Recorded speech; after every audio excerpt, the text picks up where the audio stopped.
আমাদের কালচার পরিবর্তন করার চক্রান্ত করা হলো। আমাদের জাতির পিতার নাম পর্যন্ত পরিবর্তন করে একটা নাস্তিক মুরতাদ ভারতের হিন্দুদের দালালকে এদেশের জাতির পিতা বানাবার চক্রান্ত করা হয়েছিল। কিন্তু এদেশের তাওহীদি জনতা সেই ভূতের মাথা, সেই কলঙ্কিত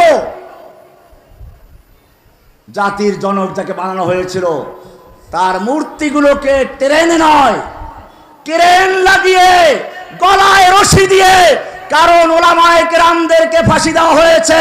আল্লাহ রাব্বুল আলামিন ওর বাপের গলায় ক্রেনের রশি লাগিয়ে ফাঁসি দিয়ে রাস্তায় গুড়া করে দিয়েছে। পাহাড়ের সঙ্গে মাথা যদি ঘষে কেউ, পাহাড় ভাঙ্গার জন্য পাহাড় ভাঙ্গে না, মাথা ভেঙে চূর্ণ বিচূর্ণ হয়ে যায়। ইউরিদুনা লিইউতফিউ নূরাল্লাহি বিআফওয়াহিহিম ওয়াল্লাহু মুতিম্মু নূরিহি ওয়ালাউ কারিহাল কাফিরুন। এইবারে ইংরেজরা চিন্তা করলো, তাহলে কি করতে হবে? মাদ্রাসা পোড়ালেও হলো না, আলেমদেরকে বন্দি করলেও হলো না, ফাঁসি দিয়েও হলো না, তাহলে আমাদের কি করতে হবে? এইবারে সবচেয়ে বড় চক্রান্ত শুরু হলো ইসলামের বিরুদ্ধে। এবারে তারা বলল, মাদ্রাসা বন্ধ করব না, মাদ্রাসা তৈরি করব। আলেমদের ফাঁসি দিব না, আলেম তৈরি করব। ইসলামের ইতিহাসে সবচেয়ে জঘন্য ষড়যন্ত্র শুরু হলো। আলিয়া মাদ্রাসা তৈরি করলো। আমি আলিয়া মাদ্রাসা ভাইদেরকে দোষ দেব না, শুধু আলিয়া নয়, আমাদের কওমি মাদ্রাসাও সেই একই সিলেবাসের কারো ধারে তৈরি, কারণ কারো কোনো কথা বলার সুযোগ ছিল না। এজন্য খেয়াল রাখবেন, সালাফ ওলামায়ে কেরামদেরকে বদনাম করবেন না, অতীতের আলেমদেরকে বদনাম করবেন না। আজকে রোহিঙ্গাদের দিকে তাকান, রোহিঙ্গারা কোন রকম ইসলাম ধরে আছে, তাদের যদি বলেন তারা কেন ঈমান আকীদা জানে না, এই প্রশ্ন করা ঠিক হবে? এদেশের ইংরেজেরা ওলামায়ে কেরামদের হত্যা করলো, মুসলমানদের রক্ত দিয়ে কলকাতার নদীগুলো লাল করে দিল। এরপরেও যে সেই ওলামায়ে কেরামরা ইসলামকে ধরে রেখেছিল, এটাই তাদের জন্য ধন্যবাদ। ওলামাদের বদনাম করবেন না, আকাবেরদের বদনাম, আসলাফদের বদনাম করবেন না। এবারে ইংরেজরা চিন্তা করলো, মাদ্রাসা বন্ধ করব না, মাদ্রাসা তৈরি করব, তবে সিলেবাস ঘুরিয়ে দিব। সেখানে ইসলাম মানে শান্তি শিখিয়ে দেওয়া হলো। এটা সত্য, ইসলাম পালন করলে শান্তি প্রতিষ্ঠিত হয়, এতে কোনো সন্দেহ নেই। তাই বলে ইসলাম শব্দের অর্থ শান্তি নয়। ইসলাম শব্দের অর্থ কি বলেছি? এটা কোথায় আছে? মাদ্রাসার একেবারে নিচের দিকের কিতাব মিজান মুন সাহেবও লেখা আছে, আল ইসলাম ও গর্দান নেহাদান, আল ইসলাম মুসলমান সুদান ওয়া গর্দান নেহাদান বাতাদ। ইসলামের পরিভাষা পরিবর্তন করা হলো, মুসলমানদের শিক্ষা দেওয়া হলো, ইসলাম মানে শান্তি। আমরা তোমাদের হত্যা করব, নির্যাতন করব, তোমাদের আলেমদেরকে হত্যা করব, জেলে ঢুকাবো, তোমরা কোনো প্রতিবাদ করবে না, শান্তিতে ঘুমিয়ে থাকো। ইসলাম শান্তির ধর্ম। ইসলামের পরিভাষা পরিবর্তন করে দেওয়া হলো, আকীদার কিতাবগুলো বাদ দেওয়া হলো, মোটা মোটা নামাজ, রোজা, হজ, যাকাত এগুলো রাখা হলো, আর মিলাদ প্রথা চালু করা হলো। এইভাবে ইসলামদের তাহজিব তামাদ্দুন ধ্বংস করে দিয়ে নামের মুসলমান রাখা হলো। আজকেও সেই চক্রান্তই বাংলাদেশে হয়েছিল। ওলামায়ে কেরামদের বন্দী করা হলো। এরপরে যখন দেখলো তাতেও কাজ হচ্ছে না, এরপরে সবচেয়ে বড় জঘন্য চক্রান্ত শুরু হয়েছিল। এদেশের মুসলমানদের ঈমানের অন্তরের থেকে আল্লাহ এবং আল্লাহর রাসূলের ভালোবাসা দূর করে তার বিপরীতে আল্লাহ এবং আল্লাহর রাসূলের বিরুদ্ধে ঘৃণা তৈরি করার চক্রান্ত করা হয়েছিল। আল্লাহ এবং নবীর নামে বিভিন্ন রকমের গল্প গুজব তৈরি করা হয়েছিল, গল্প কাহিনী তৈরি করে একদল ব্লগার তৈরি করা হয়েছিল।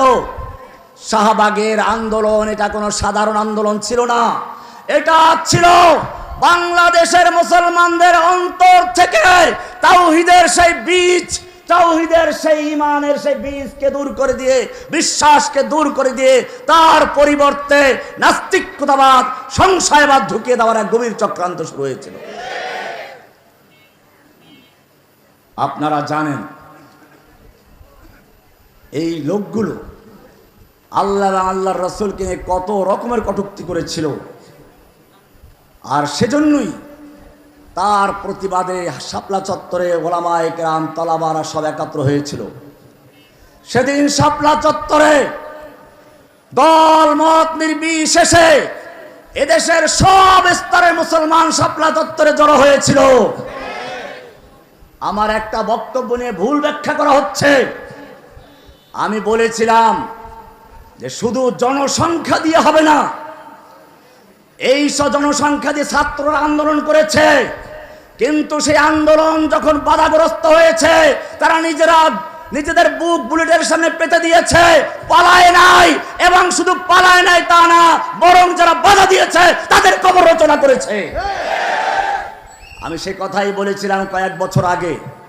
সেই পুরাতন লেকচারকে এখন আবার প্রচার করা হচ্ছে। আমি হেফাজতের লোকদেরকে ভেড়ার পাল বলেছি। ভাইয়েরা আমার, এটা একটা চক্রান্ত। যখন দেশের ওলামায়ে কেরাম ঐক্যবদ্ধ হচ্ছে, যখন দেশের সমস্ত তালাবারা একত্র হচ্ছে, স্কুল কলেজ ইউনিভার্সিটি মাদ্রাসা একাকার হয়ে যাচ্ছে, সব জায়গার থেকে স্লোগান বেরোচ্ছে সাবিলুনা সাবিলুনা আল জিহাদ আল জিহাদ। সেই মুসলিমদের ঐক্য ধ্বংস করার জন্য এক গভীর চক্রান্ত শুরু হয়েছে। আমি আমার বক্তব্যে পরিষ্কার করে দিতে চাই, হেফাজতে ইসলাম আমার হৃদয়ের অংশ। আমি যেটা বলেছি সেটা বুঝতে পারো নাই। আমি বলেছি 3 দিক থেকে রাস্তা বন্ধ করে দিয়ে যখন পেটানো শুরু করলো, ভেড়ার পালের মতো পালাতে হলো। এটা কেন হয়েছিল? সেদিন আমাদের সেই যুবকদের প্রস্তুতি ছিল না। যদি ওই দিন যুবকরা ঘুরে যেত এবং বুলেটকে বুকে পেতে নিত, তাহলে পৃথিবীর ইতিহাসে সেদিন ইসলাম কায়েম হয়ে যেত ইনশাআল্লাহ। আমি সেটাই বলেছিলাম। এর দ্বারা ভেড়ার পাল বলে তুচ্ছ তাচ্ছিল্য করার উদ্দেশ্য নয়। এখন আমি তোমাদেরকে বলি, কোরআনের আয়াত শোনো ভালো করে। শুধুমাত্র জনসমর্থন দিয়ে কোনো আন্দোলন সফল হতে পারে না। 2টা জিনিস লাগে। কয়টা জিনিস? সূরা আল হাদিদ পড়ো। হাদিদ নাম হলো কেন? আয়াতটা পড়ো, 2টা অংশ আয়াতের। লাকাদ আরসালনা রাসূলানা বিল বাইয়িনাত ওয়া আনজালনা মাআহুমুল কিতাবা ওয়াল মিজানা লিয়াকুমান নাসু বিল কিসত, একটা অংশ। পরের অংশ হচ্ছে ওয়া আনজালনাল হাদিদ। কি বললাম? ওয়া আনজালনাল হাদিদ ফীহি বাসুন শাদীদ ওয়া মানাফিউ লিন-নাস ওয়া লিয়া'লামাল্লাহু, তারপর কি, মাইয়ানসুরুহু ওয়া রাসূলুহু বিল গায়ব। কি কঠিন অবস্থা। 2টা অংশ আছে। কয়টা অংশ? আমি ব্যাখ্যা দিতে পারবো না আজকে। এখানে 2টা অংশ। প্রথম অংশ হচ্ছে কিতাবের মাধ্যমে ওরা যেরকম ভাবে মানুষের মধ্যে বিভিন্ন জাগরণ তৈরি করেছিল, মুক্তিযুদ্ধের পক্ষে বিপক্ষে, মুক্তিযুদ্ধের চেতনার পক্ষে বিপক্ষে ভাগ করেছিল। এটা ছিল ফেরাউনের একটা বড় চরিত্র। কোরআনের সূরা কাসাস এর শুরুতে পড়বেন, পরিষ্কার বলা আছে ফেরাউন কি করেছিল। ওয়া জাআলা আহলাহা শিয়া, ফেরাউন তার জাতিকে বিভিন্ন দলে দলে বিভক্ত করেছিল। এরা স্বাধীনতার পক্ষে, এরা স্বাধীনতার বিপক্ষে, এরা মুক্তিযোদ্ধা, এরা রাজাকার, এরা জঙ্গি। আমাকে বানানো হলো জঙ্গি। আমি সাংবাদিক ভাইদেরকে পরিষ্কার জানিয়ে দিতে চাই, আমি 2013 সালে গ্রেফতার হওয়ার আগ পর্যন্ত বাংলাদেশে আনসারুল্লাহ বাংলা টিম নামে কোন দল আছে আমার জানা ছিল না। কিন্তু আমার তাওহীদের বক্তব্য শুনে নাস্তিক মুরতাদদের বিরুদ্ধে যে জাগরণ তৈরি হয়েছিল, সেই জাগরণকে স্তব্ধ করার জন্য আমাকে জঙ্গি বানিয়ে জঙ্গি নাটক সাজানো হয়েছিল। যখনই তার উপরে জনগণ খেপে যায়, তখনই একটা জঙ্গি নাটক সাজানো হয়েছিল, ঠিক কিনা? আপনারা জানেন, যখন তার জনপ্রিয়তা একেবারে তলানিতে চলে গেছিল, সারা বিশ্বের বিভিন্ন দরবার থেকে তার উপরে সমর্থন তুলে নেওয়া হচ্ছিল। সেই সময় আর এক জঙ্গি নাটক সাজালো, হোলি আর্টিজানে একটা নাটক সাজিয়ে সারা বিশ্বে এই দেশের মুসলমানদেরকে জঙ্গি হিসেবে আখ্যায়িত করেছে। এখন কেন জঙ্গিবাদ ঘটনা ঘটছে না? তার মানে হচ্ছে হাসিনা যেদিন পালিয়েছে বাংলাদেশের থেকে, সেদিন থেকে জঙ্গি এবং সন্ত্রাসবাদ ভারতে পালিয়ে গেছে। কারণ জঙ্গিবাদের সৃষ্টিকর্তা, জঙ্গিবাদের জননী, জঙ্গিবাদের কওমি জননী না, খবরদার। কিসের জননী? জঙ্গি নাটকের জননী।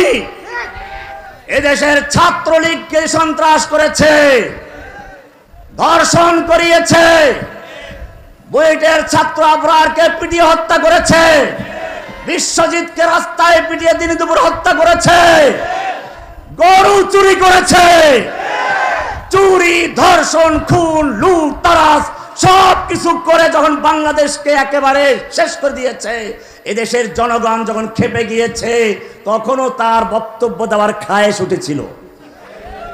আমি একটা বক্তব্য রেকর্ড করতে চাই। আল্লাহ রাব্বুল আলামিন জানিয়ে দিলেন, তুই এদেশের আলেমদের কণ্ঠ স্তব্ধ করে দিয়েছিলি, আলেমদেরকে কারারুদ্ধ করেছিলি, কাউকে ফাঁসি দিয়েছ, কাউকে খুন করেছ, কাউকে কারাগারের নির্জন গৃহে ফেলে দিয়েছ। তুই সারা জীবন আমার আলেমদের কণ্ঠ স্তব্ধ করে দিয়েছিলি, তোকে আর বক্তব্য দেওয়া হলো, তোর কণ্ঠ স্তব্ধ করে দেওয়া হলো। লাঞ্ছিত করে, পদদলিত করে তাকে পালাতে বাধ্য করেছেন। ফেরাউন বলা তাকে ঠিক হবে না। কারণ কি জানেন? ফেরাউন যখন দেখলো সামনে নদী, পানি ভাগ হয়ে দুই ভাগ হয়ে আছে, মুসা কেমনে পালাইছিল? মুসা যখন দেখলো সামনে নদী, পিছনে ফেরাউনের বাহিনী, মুসার লোকেরা বলল, মুসা কামটা করলা কি তুমি? এতদিন গোলামি করলেও তো জানটা বাঁচত, এখন সামনে নদী, পিছনে ফেরাউনের বাহিনী, মরে যাচ্ছি। আল্লাহ বললেন, লাঠি মারো। লাঠি মারলে পানি ভাগ হয়ে গেছে। কি হয়ে গেছে? 12টা রাস্তা হয়ে গেল। এই রাস্তা মানে পানির উপরে মাটি দিয়ে রাস্তা হয় নাই, 12টা পানি ভাগ হয়ে পানিগুলো দাঁড়িয়ে আছে। মুসা পার হয়ে চলে গেছে। ফেরাউন চিন্তা করলো, বুঝতে পেরেছে এই যে পানি ভাগ হয়ে দাঁড়িয়েছে, মুসাকে পার করে দিয়েছে, এখন কেন পানি ভাগ হয়ে দাঁড়িয়েছে? ফেরাউনকে তার সদল বলে চুবিয়ে মারার জন্য দাঁড়িয়েছে। ফেরাউন বুঝতে পেরেছিল। ফেরাউন নামতে চায় নাই, ফেরাউনের বাহনগুলো নামতে চায় নাই। জিব্রাইল ফেরেশতা এক কৌশল করেছেন। ঘোড়ার নিয়ম হলো, স্ত্রী ঘড়ি যদি সামনে চলে, পিছনে পিছনে ঘোড়ার পাল চলতে থাকে। জিব্রাইল আলাইহিস সালাতু ওয়াস সালাম একটা ঘড়ি, স্ত্রী ঘোড়ার সুরত ধরে ওই পানিতে নেমে পার হয়ে চলে গেছেন। এইটা দেখার পরে ফেরাউনের ঘোড়ারাও নামতে শুরু করলো। ফেরাউন চিন্তা করলো, এখন যদি আমি নিজে না নামি, আমার দলবল আমাকে মেরে ফেলবে, আর যদি আমি মরে যাই, আমিও মরলাম, আমার দলবল সহ মরলাম, কেউ আমাকে তিরস্কার করতে পারবে না, বেঁচে থাকতে তিরস্কার করবে, তুমি কেমন খোদা, তোমার কথা তো পানিতে শুনে নাই। সেই জন্য ফেরাউন নিজের জীবনের মায়া না করে সদল বলে পানিতে আত্মাহুতি দিয়েছে। আমাদের লেডি ফেরাউন কি করলো? যখন জীবনের হুমকি দেখলো, তখন সে এখান থেকে নিজের জানটা নিয়ে পালিয়েছে, দলের কোনো খবর আর রাখে নাই। যাই হোক, আমি অনেক কথা বলে ফেলেছি, আসলে গুরুত্বপূর্ণ